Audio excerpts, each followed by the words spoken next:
Hey there, bosses. Corey from the Being Boss team here. I'm popping in to let you know about a new way for you to stay up to date in the world as a creative entrepreneur. Brood. Brood is a weekly email curated by the Being Boss team just for you. We share articles, podcasts, and resources from around the internet on the topics of mindset, money, and productivity to help you show up and do the work in your business. Learn more and sign up for free at beingboss.club/brood. That's beingboss.club/BREWED.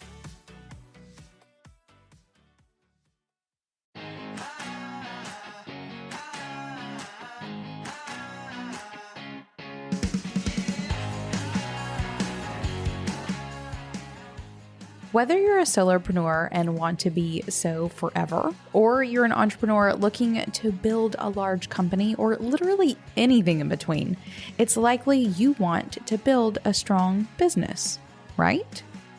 You want your business to run smoothly, for everything you or your team does to happen efficiently and effectively, and best yet, for you to be prepared for growth no matter when it comes or what it looks like. Welcome to Being Boss, a podcast for creatives, business owners, and entrepreneurs who want to take control of their work and live life on their own terms. I'm your host, Emily Thompson. And in this episode, I'm genuinely excited to talk about business operations, or more specifically, business infrastructure, the creation of business structures throughout your business that all work together to make your business, well, work, so that your company can run smoothly, efficiently, effectively, and be ready to grow. To dive into this topic, I'm delighted to be joined by Alicia Butler Pierre, the founder and CEO of Equilibria, Inc., a 16-year-old operations management firm. She specializes in increasing bandwidth for fast-growing organizations via business infrastructure. Alicia hosts the weekly Business Infrastructure Curing Back Office Blues podcast, which is now a part of the new Hubspot Podcast network along with Being Boss. And she's also the author of the 2x Amazon bestseller, Behind the Facade, How to Structure Company Operations for Sustainable Success. There's a good chance that you, as a podcast listener, are aware of how much the podcast industry has grown. With literally millions of podcasts available, it can be hard to find truly great content that's worth your precious time. But podcast networks make that easier. In particular, I'm talking HubSpot, as they aim to provide more value and educational materials to customers, prospects, and fans by expanding their audio offerings with top business podcasts like Being Boss. The HubSpot Podcast Network is the audio destination for business professionals who seek the best education and inspiration on how to grow a business. Each podcast offers expertise related to one field: marketing, sales, service, operations. Yet together, this collection covers the scope and mastery every company needs to find success. Listen, learn, and grow with the HubSpot Podcast Network at hubspot.com/podcast network. Alicia, welcome to Being Boss. I'm so glad that you are here. I am super excited, Emily. You have no idea. We're about to have what I hope is going to be the first of many business chats together. And I do want to just sort of let everyone know, Alicia and I have been introduced to each other, have connected through the HubSpot Podcast Network. So this is like one of the first perks that I get to enjoy, is that I get to grow my connections and get to know some amazing bosses who are doing cool things. And I was just telling Alicia that I've been digging through her book, right up our alley. I cannot wait to talk to you about some operations. Okay. Wow. I don't hear that often, Emily. Well, thank you. Some of us around here are hardcore business nerds. So I imagine lots of bosses right now are chomping at the bit to dive exactly. deeper. We are your people for sure. So to get us started, I would first love for you to share your entrepreneurial journey with everyone. Let everyone know where you came from, how you got to where you are now, and what it is that you're doing, what it is that you're known for. Sure. Oh gosh. My first venture, believe it or not, ever since I was 7 years old, I always had these side hustles, Emily. So even at 7 years old, where I would go to after school care, I worked out an arrangement with the owners of that after school program. I was like, if I swept the driveway or if I, clean the bathroom and do little things like housekeeping related things around the building, would you pay me? And they were like, oh, okay. So I think it was like $7, $10. But to a 7-year-old, that's a lot of money, especially to fund your career, your candy habit. So that's a lot of candy. Exactly. Now here's what's really cool about that. My dad opened a banking account for me, and I still have it to this day. I'll be 45 this year. I still have that bank account. Isn't that cool? I love that. I love that. They should like give you like a brick with your name on it at that bank. I think that is in order for sure. She's setting the cornerstone of our building. Yes, the dedication ceremony. I like that, Emily. So eventually, once I got into high school, again, I was always hustling. I always wanted things. And a lot of times if my parents told me no, I always had that mindset, well, okay, I'm going to figure out a way to get it myself. So I would go to the Dollar General store or like a Family Dollar, and I would get these really large bags of blow pop popsicles, not popsicles, but lollipops and just candies that were individually wrapped that I could sell separately. And that's how I raised money to convince my parents that I should drive myself to school because I could afford to do basic maintenance. I could fill up the car with gas, and they couldn't argue against it. And so I always had these side hustles, but once I eventually went on to college, I actually have a degree in chemical engineering. And this is what always trips people up. Like, how on earth did you go from being an engineer to doing what you're doing now? But here's the thing, Emily, it's all about process. So when I worked as a chemical engineer, my title was actually process engineer. And so I was making Roundup. So don't judge for those who are listening. I know. I worked for Dr. Evil Monsanto, with the genetically modified foods.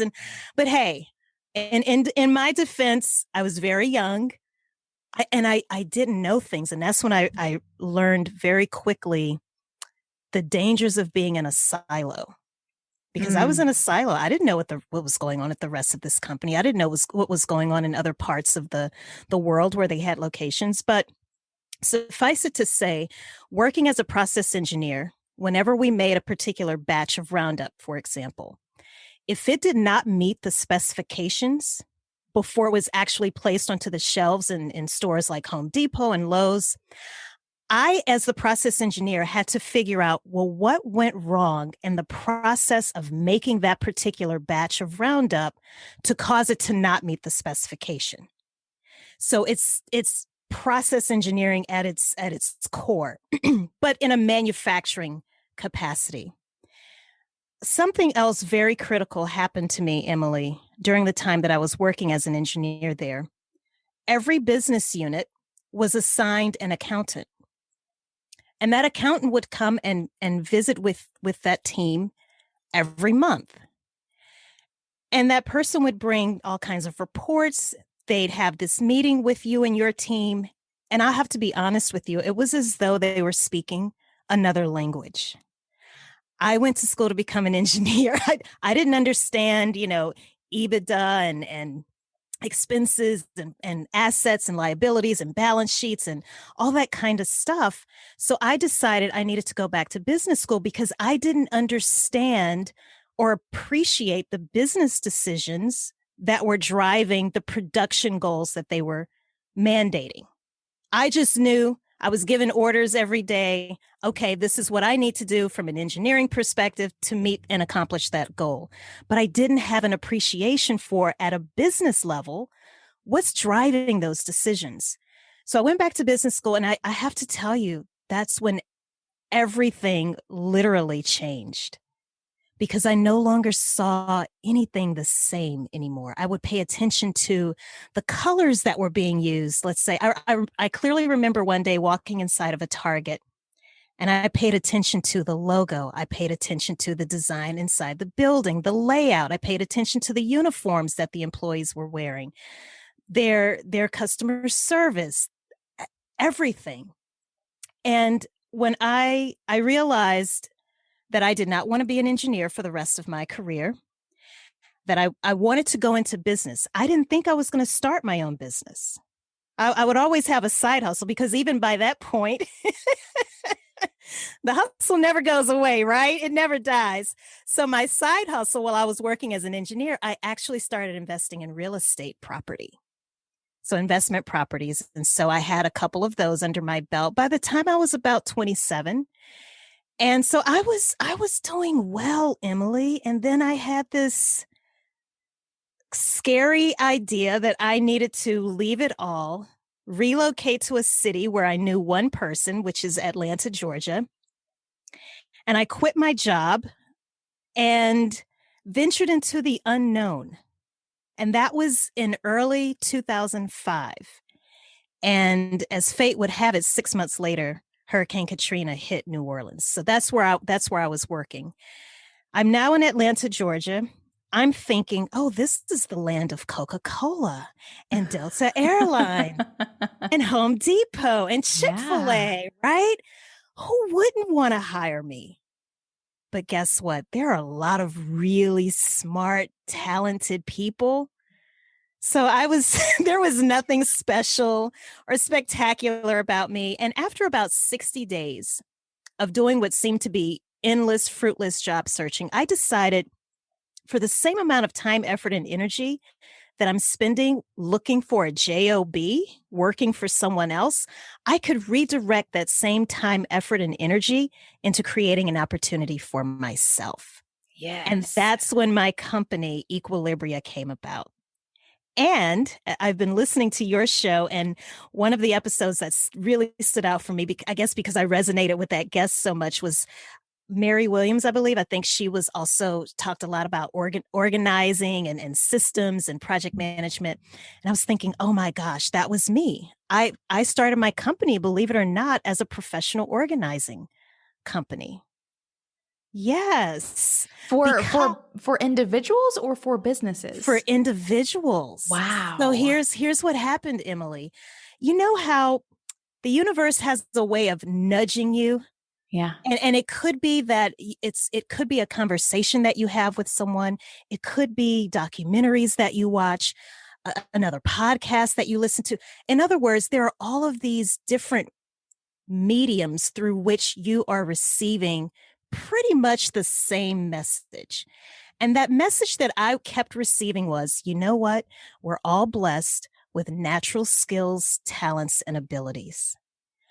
But through the process of our educational system, we're taught to go and get a good education so that you can do what? So that you can go and work for someone else.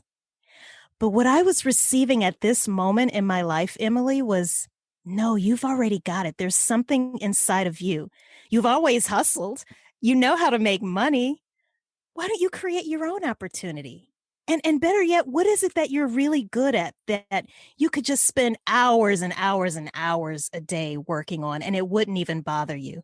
And I said, you know what? I've always been naturally very good at organizing things. And that was why, truthfully, I was successful at whatever type of job I had, whether it was when I flipped burgers as a teenager or worked as an engineer making Roundup. I succeeded not because I was the smartest person in the room. I succeeded because I was good at keeping myself organized and staying on task. And so, yeah, I started a professional organizing company. And here's what happened. 90% of my clients operated home-based businesses. They were the creatives that listened to the Being Boss podcast. They were the freelancers that get advice from, being a part of Emily's community. Those were the people that I seemed to attract. And it wasn't that they were chronically disorganized. It wasn't that they are hoarders, because that wasn't the case at all. They just had difficulty keeping things related to their business separate from the rest of the home. That's when I started relying on my process engineering background. I said, okay, they just need a process or a system. And once they have that, they can just keep following it. And yeah, things are going to get chaotic. You and I both know that, right? Indeed. Things get chaotic in business, but you have something, a system that you can always fall back on to get you back on track. And so over about a year or two of first starting the company, I received my first commercial project, and that was at a district attorney's office. And here's how naive I was, because I was about 30 years old at this point, Emily. And I'll never forget thinking to myself, so companies are disorganized? Oh boy, are they? Oh boy, are they? And I promise I'm wrapping this up. I promise, because I've spent way too much time telling the story. But so the language shifted from professional organizing, Emily, to business infrastructure. Because as I moved away from being necessarily doing work for these home-based entrepreneurs and more into people who were in more traditional brick and mortar type spaces, they weren't just looking for things to be tidy. They needed some hardcore foundational work to be done. And so that's how I got to where I am today. And it's been 16 years. It's crazy. Ooh. I know. But look at you doing it. I will say, number one, you are about as boss as they come. Period. Or crazy. Either that or I'm completely there's a fine line. We're not going to have that conversation here today. We'll have that one later. So as bosses they come, and how fascinating to hear the story of you following those breadcrumbs, right? Of like really listening to yourself and seeing what feels right, what doesn't feel right, and just sort of maneuvering yourself into a direction that none of us are taught to take. Right? To find the thing that you are great at. Congratulations, you did it. Oh, thank you. And you know it didn't come without ridicule and all that other good stuff. Yeah. Of course. Oh man, thank you for sharing that story. That's a good boss sort of founder story, your journey story. I love that. Okay, I do want to get into some of this organization, some of these operational things. Mm-hmm. But before I dive into some of my questions, I want to bring up an analogy that you actually talk about in your book. Alicia does have a book called Behind the Facade: How to Structure Company Operations for Sustainable Success. And one of the analogies that you share very early in this book is this metaphor about a peacock and a crane. Oh, yes. And I would love to hear your take on that. I would love for you to share that with bosses, because y'all need to hear this. Thank you so much, Emily, for bringing that up. That I've never been asked that question before. So thank you. The peacock versus the crane, it comes from one of Aesop's fables. And when you think about it, the reason I titled the book Behind the Facade is to illustrate the fact that so many times we can focus so much on the marketing aspects of our business that unfortunately the operational side takes a back seat and it gets ignored, oftentimes to the detriment of our companies. So the peacock represents, let's say, the marketing. It's beautiful. You have a fantastic website, beautiful brochures and business cards, strong social media presence. Your personal branding is just through the roof. Everything is tight. It looks great. That's the facade. That's the outer layer. That's all of the sales and promotional and publicity related things that you're doing, which, by the way, is very important. But what about your operations? So the fable basically says, oh, the peacock is like, look at me and my beautiful feathers, and I'm the envy of all of the birds, and everyone just marvels at me and they love to look at me. And the crane, which isn't as beautiful in comparison, but again, beauty is in the eye of the beholder. But the crane's point is, well, yeah, but you can't really take flight. I can. I may not look as good as you on the outside, but I can actually fly. You can maybe fly just a few inches off the ground, but I can fly several feet up into the air. And I'm far more mobile, I'm lean, I'm agile. I can do so many things that you physically cannot do, all because you've invested so much in looking at your exterior. So it's I think a great analogy for how we can, and it's so easy to do. We can fall victim to spending so much time on the outside or the facade of our businesses, the things that are customer facing, which again is important, but we also have to make sure that we operate our businesses as good on the inside as we look on the outside. So I'm not saying to take, to sacrifice the marketing related things that you're doing for the sake of boosting up your operations. No, I think it's important to have a healthy balance between the two. And they don't have to compete with each other, but they actually can work together in unison with each other. Yes. I will say once every year, we do a survey of our audience, of our community. And one of the questions in that survey is always, what is your biggest struggle in your business? And year after year, the two top performers of this struggle list is time management and marketing.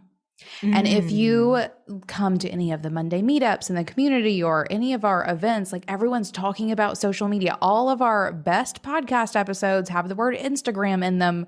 Like everyone is so concerned about looking great. Right. But in those deep conversations that I'm having, marketing is not the issue.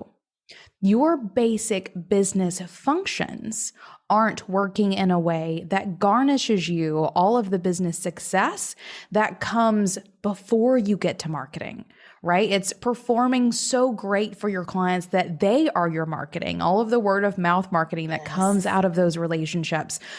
I often say that I think the holy grail sort of creative business is one that does not need marketing. Right? You have built an amazing business where all of your customers and clients are your marketing. They're going and telling everyone all of your clients come from referrals, that is the holy grail. But everyone is so concerned about marketing, about looking fantastic, that no one is doing the inner work that could make marketing obsolete. I love the way you said that. And it's so true. I mean, when you think about it, so I always tell people marketing is what's seen. It's the activities that you do to be seen. Operations are the activities that you do that aren't necessarily seen by your customer, but they are experienced by your customer. Let's take Starbucks and Chick-fil-A, for example, two companies that are known for excellent customer service. We have no idea what training they receive, what's truly going on behind the counter at these locations.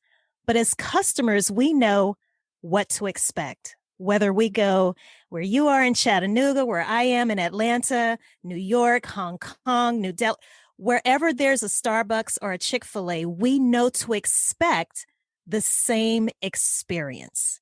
And that's what we want to hopefully get to a place in our own respective companies, that people know what to expect. Growing your business is hard work. They don't call them growing pains for nothing. And scaling up the communications that make your business run can often be the hardest part. Managing conversations with prospects and customers throughout all stages of their journey can be tough.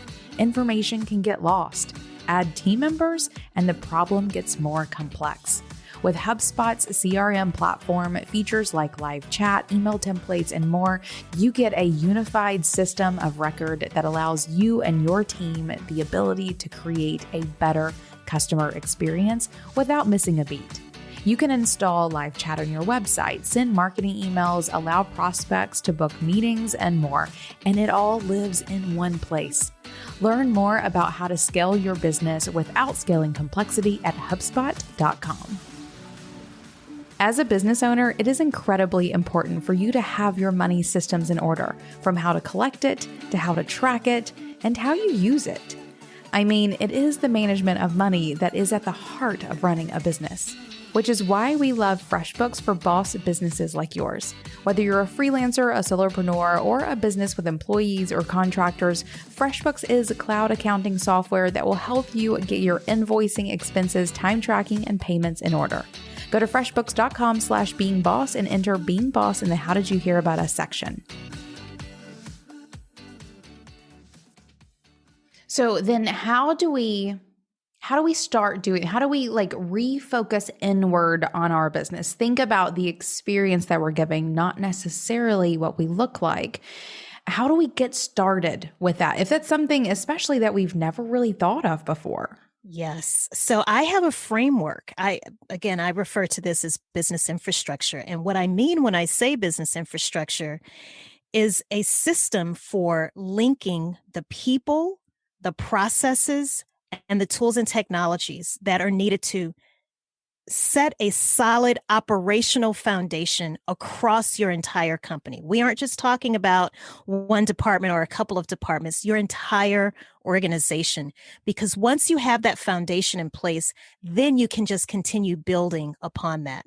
I had a client years ago who once said, before we started working together, I realized I was building this on sand. I had a sand castle, but now I have a solid concrete foundation and I can truly build a house. And I thought that was such a great analogy. But the framework, Emily, actually starts with identifying all of the tasks and activities that you perform in your company, no matter how mundane or how complex, whether it's done daily, weekly, monthly, quarterly, annually. You want to get all of that information out of your head and onto proverbial paper. And I've been listening to your podcast, so I know you love paper. I do. So Put it on paper. Yes. And what I love so much about your show is that, as you told me before, it's for creatives and for people who do things creatively. So one of the things that I do with my clients, and I'm going to show this to Emily because we're on video right now, but for those of you listening, I'll describe it to you. And I must preface this by saying this is a rigorous exercise. So if you know that you are a visionary, big picture thinker, this might not be your cup of tea, but I promise you it is worth its weight in gold. Just stick with me. So you want to make sure, again, that you document everything that's going on in your company. So I'm holding up a little card here, and I do this on little small index cards. So I'm holding up a card here that says C1, and this is for illustrative purposes only. So we have C1, we have A2, and we have B3. Now imagine you and your team, or even if you're just a solopreneur, you're going through this rigorous exercise. You're writing one task or activity per index card. Don't be surprised if you end up with well over 100 cards. That's actually scaring me just thinking about it. Yeah, it's. But you know what? But here's the other thing, Emily. It's so freeing. Yeah. Because you're literally watching the transference of the information from being in everyone's heads, and now it's onto, again, that proverbial paper. Now you can do something with this information. And there's another little tool that I have just to help jog people's memories, because what happens also, if you don't have someone to facilitate this exercise for you, you might, if I ask you, Emily, just name everything that you do on any given day, you might come up with, I don't know, let's say 20 things. But if I were to kind of drill you, okay, Emily, are you really just doing these 20 things?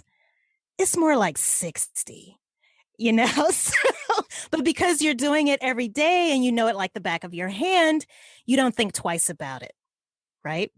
So get all of those index cards together. You're going to lay that out across a table. And then what I want you to do is to group all of the activities that have to do with each other, that are similar in nature. You're going to group those into columns on your table. So right now I'm showing index cards that say A1, A3, and A2. And obviously I've grouped these all together because they all start with the letter A. But here's the point. Let's say if you had, well, we'll talk about something that every business can relate to, which is the money side. So you might have a task that says submit invoice, deposit check, reconcile account.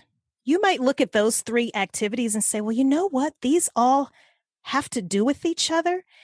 I'm going to group these together in a column. And if I had to give that column a name, in other words, if I had to assign a department to that grouping of activities, this is what I would call it.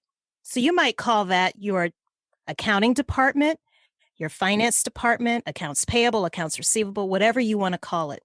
So in our case, we're going to call these tasks that we've grouped together A1, A2, and A3. We're just going to call it Department A. Here's why that's so important. You've not only gotten all of the activities out of your head, you've grouped them into columns. You've now assigned a department to each grouping of activities. Now you're in a position to be able to create an organizational chart for your company.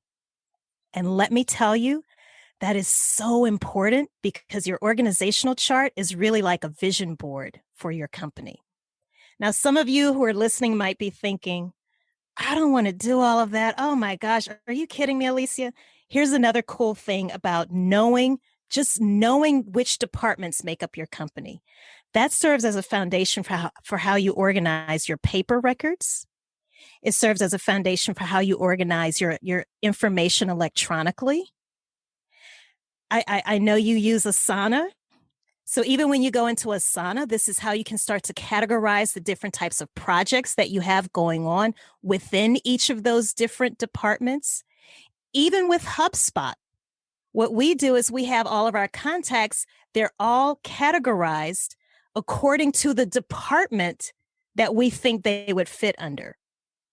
So Emily Thompson, for example, as a contact in HubSpot for us, Emily would probably fall under, or she does fall under, business development, because that's one of the departments of our company.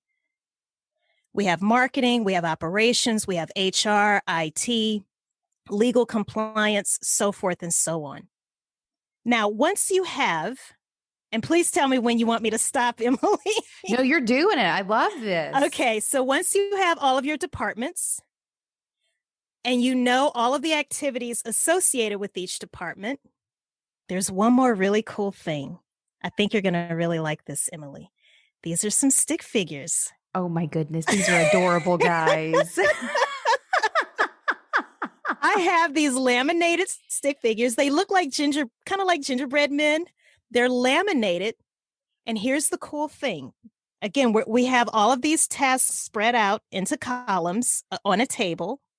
And you're then going to say, which in a perfect world, Emily, if you had access to all of the resources that you needed, who ideally should perform these different activities within each department? That's what's going to let you know how to actually build your team and who to go and seek first. You may realize you have a need for a bookkeeper. You may also realize that you have a desperate need for an assistant of some sort. You may find that you need some other technicians, people who can do the actual technical or day-to-day operational work. Whoever those people are, again, it's helping you identify who they are just from using something as simple as a stick figure and some index cards. It's a craft project is what it is. is. It is. It totally is. So yes, I'm sorry. No, this is wonderful. Another thing that this does that I want to point out here is that, especially in creative businesses where we start, we pick up this project over here and we do it, and then we keep doing it. We're not sure why we're doing it. We just keep doing it. Or, we're considering these other projects, but we're not really sure where it fits in or whatever it may be. One of the things that I love about this exercise, because this is a beefed up and much better version of an exercise that I do and that I get bosses to do, especially around hiring. Like that hiring piece, I think is incredibly important for you to pick out who it is that you need to hire next. But it also serves this other purpose of letting you see the things that you don't need to do in your business anymore. Yes. Right? Those little processes that are still just running, but you don't know why. Mm-hmm. And you know what else is so cool with this exercise? It's exactly what you just said. You realize just how many hats you really are wearing. So, as entrepreneurs, we're just excited, right? We run on pure energy and adrenaline. And we know we're doing a lot, but it's not until we sit still, we do an exercise like this, that we realize, that's why I feel like a chicken with its head cut off. Because I am literally doing the work of 7 different people. Oh my gosh. So now that you know that, you're now in a position to do something about it. So let's say you have all of your index cards spread out. You have these stick figures that are spread out showing who ideally should be doing this work. Now you can ask yourself, of all of these people, who do I hire first? Or who do I need first? And that's when you can, so let's say if it's an assistant, you need to hire that assistant first. Now you have all of the information that you need to craft that job description, because you know exactly what that person is supposed to be doing. You know what skill set is needed to perform those activities. And it's up to you to determine how many years of experience and all of those other things that you'll be looking for. Another really quick thing that I want to make sure I mention with this exercise, because you're not done with these different cards. You might also, as you look at each department and you have all of those different activities, let's go back to Department A. And remember, we had activities that represented A1, A2, and A3. Well, you might say, you know what? If I look at A1 and A3, and I had to develop a process around that, I would call that my accounts receivable process. So now you have your departments, the associated activities, and the processes that you need to document within each department. And you've already kind of given yourself a jump start in terms of documenting the processes, because you've already identified the core activities. Now it's just a matter of figuring out, how do you want to document your process? Do you want to document it as a checklist, as a flow chart, as a step-by-step procedure? That's up to you. The point is, by going through the rigor up front, figuring out how your company is actually organized on the inside, it lays the foundation for how you organize every other aspect of your business.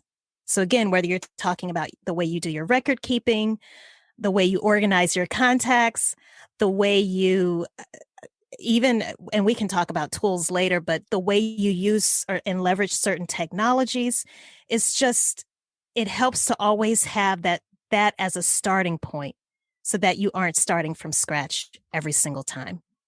Yes. And you're also setting the tone, and you're just building your business is what you're doing. You are literally building the infrastructure for your business. That's I'm right. getting it. That's right. I'm getting it now.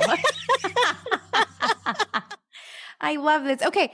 I want to take it back just a step though, and talk about really why this is so important, especially if someone has a very small business. Maybe they are a solopreneur or they have 2 or 3 people. I would love to hear from you why this is such an important exercise, especially if you're that early in your business or that small of a business, and really how this sort of relates to scale as well. Yes, I'm so glad you asked that question.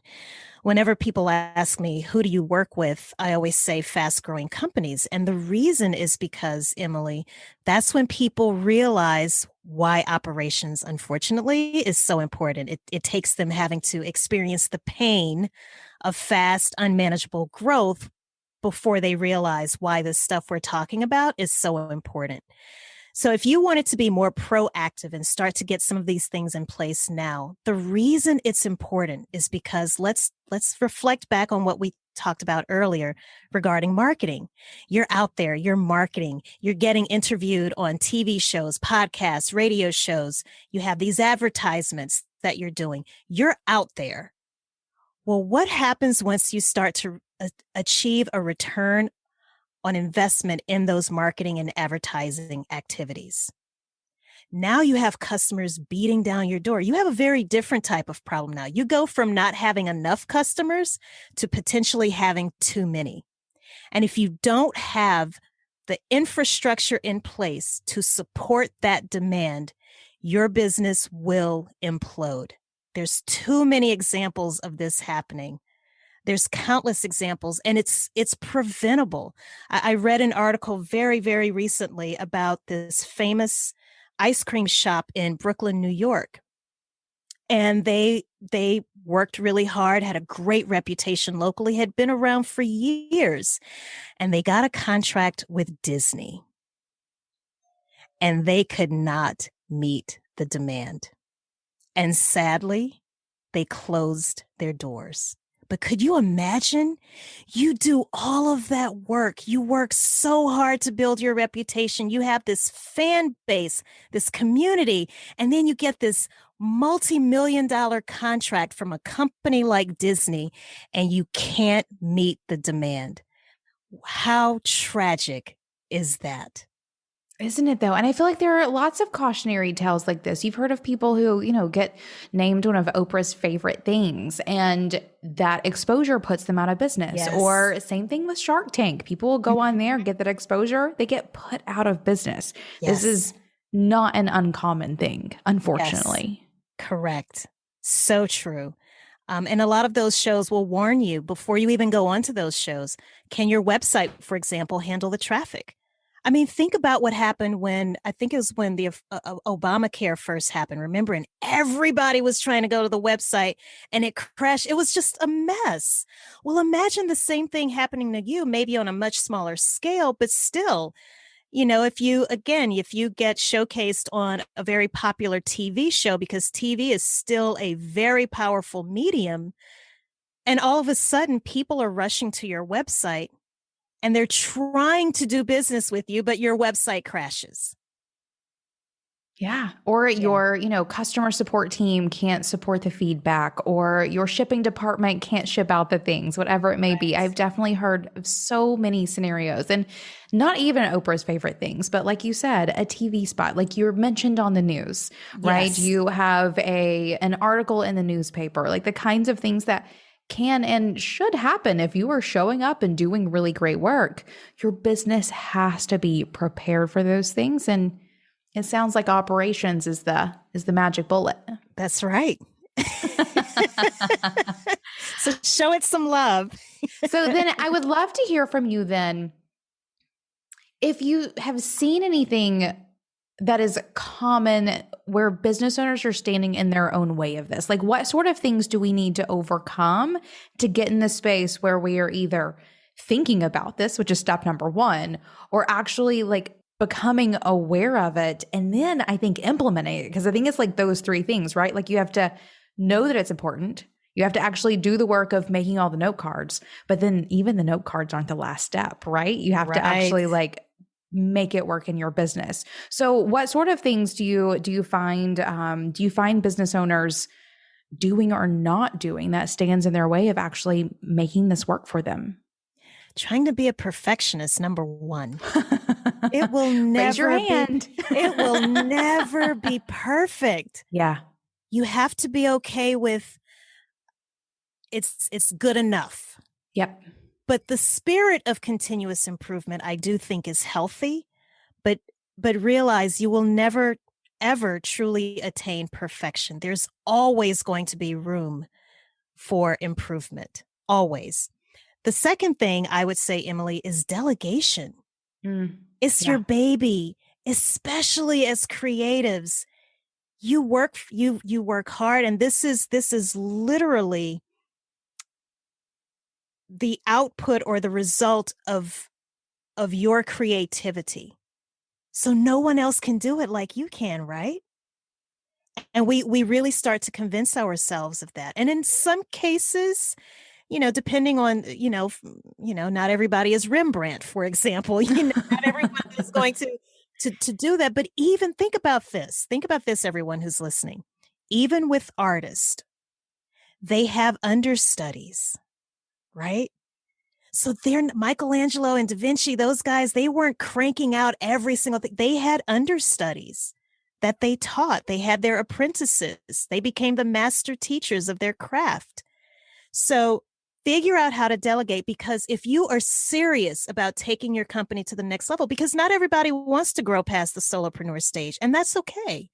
But if you do, we have to get from that owner operator mindset, meaning I'm in the work, I'm in the business, I'm doing the actual technical work. And if I don't show up, it doesn't happen. We have to take that mental mind shift or mindset shift, from owner operator to founder CEO, because CEOs function very differently from an owner operator. A CEO is doing things at a very high level, visionary, strategic thinking, strategic planning. The owner operator is, okay, how many orders do we have to fulfill today? Okay, well, let's get her done. Yeah. Whereas the CEO is saying, okay, Emily, you got that, right? Okay, so you're on it, right? So we know to count on you to do X. And then Corinne, you're going to be doing Y. And then Jane, you're going to be doing Z. And then they're off on the golf course, tennis court, wherever. They're at the networking luncheons, schmoozing and doing business development activities, right? The things that are actually going to bring in more money and more business to the company, and functioning at a very high level. And even your language starts to change. I've sat in on board meetings at very large companies. They don't talk like some of us, Emily. Again, it goes back to that, speaking accounting speak. They're talking numbers. And some of that stuff, if you don't have that foundation, you're lost. Yeah. So I would also encourage all of the listeners, sign up for some of those, financial planning for non-financial managers courses, because I'm telling you, I've been a fly on the wall in very high level boardrooms of very, very prominent companies, and it's a completely different ball game. It really is. Oh, that's such great insight. And I would even say, you mentioned, solopreneurs, you do what you want to do, for everyone else, do this. I also want to bring it back to, like, solopreneurs, you will also work smarter, not harder, right? If you have amazing systems and processes in place. So even doing it similarly, you're the only stick figure, on the board, which is fine. But knowing those processes and having them so clear will keep you from working 60-hour weeks. You can do the same amount of work in half the time and get better results if you also have these infrastructure pieces in place too. Yes. And, you just said something that made me realize a point that I completely forgot to mention, which is, if you are the only stick figure, there's still a way that you can probably augment what would maybe in other companies be another stick figure or another person with technology. Yes. Right. So there it could be that, I don't have that bookkeeper right now, but I know, like, FreshBooks is also one of your sponsors. So maybe I can invest in FreshBooks. It'd be a lot cheaper than investing in actually paying an employee, right? And figure out how to automate some things using these different technologies, so that maybe you can get away with not having to bear the brunt of the expense of adding to your team. For sure. For sure. That is also another important sort of outcome of the exercise as well as automations. So solopreneur or looking to grow or simply being ready for growth. I also think there's this interesting mindset that especially like, it's funny, you know how you see those like graphs that are like, here's my confidence on my journey, and it's like really high, and then it gets really low, and then it sort of like evens out, then it gets high, like it's just a roller coaster. I also feel like that sort of confidence is similar to a new business owner's expectation of growth, right? I think those two things sort of are hand in hand. You start this business thinking you're going to grow so fast. And when you don't grow maybe as fast as you thought you were going to, that confidence level like dips and you think, oh, I'll never grow. I'm always just going to be this size company and I'm going to try really hard and it's probably not going to work. So I'm just going to stay, right? But then little things start happening. That confidence or that like outlook of growth begins again. Yes. And so regardless of where you are on that emotional roller coaster, because I feel like we're all riding multiple emotional roller coasters at once, you have to be planning for growth one way or the other, or else like go find yourself a nice job, if you're not starting this to do something with it. So I even think just that mindset shift of you need to do this work because you do want growth. You do anticipate growth in your business, and preparing yourself for that as early as you can is definitely a boss move. For sure. For sure. I mean, truly be a boss. And being boss means you're delegating. You're calling the shots. You're the shot caller, right? And you know everything that needs to be done in your business to make it happen. That's right. Everything. Oh, I love this. Alicia, this has been a pleasure. We're going to talk about this like 18 million more times. Just go ahead and mark off your entire calendar for conversations with me about business operations. This is when I can really get geeky. I appreciate you giving us this like sort of bird's eye view of what this looks like. This has been incredibly insightful. Oh, thank you so much. And I'm so amped and excited about your enthusiasm for operations because, I'm always told, well, nobody wants to talk about it because it isn't sexy. So thank you for this opportunity. I really appreciate it.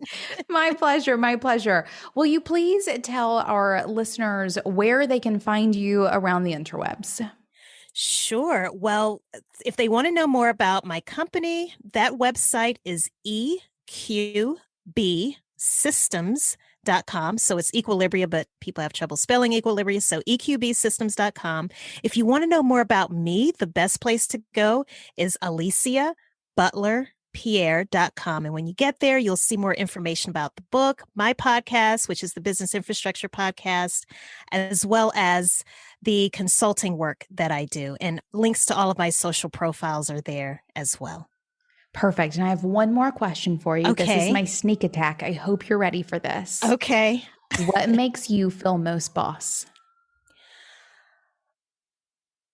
Calling my own shots. And I don't know, I'm sure there's a word that kind of best encapsulates all of that, but that is such a powerful feeling to know that you truly are in charge. And I will say from your story, it sounds like you've learned to leverage all resources in your vicinity to call your own shot since you were about 7. I know. Isn't that crazy? Yes. I love it. Thank you so much for coming to chat with me. Thank you so much, Emily. I really enjoyed it.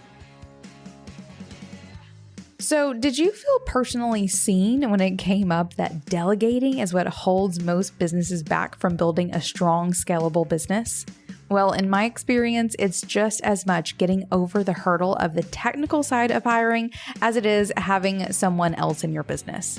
From payroll and benefits to taxes and onboarding, hiring can be intimidating, whether it's your first time or your 10th, especially when you don't have the right tools to help you get the job done. Which is why you should check out Gusto, simple online payroll and benefits fit for small businesses. Sign up and get 3 months free once you run your first payroll when you go to gusto.com/beingboss. That's gusto.com/beingboss. Now, until next time, do the work, be boss. Yeah.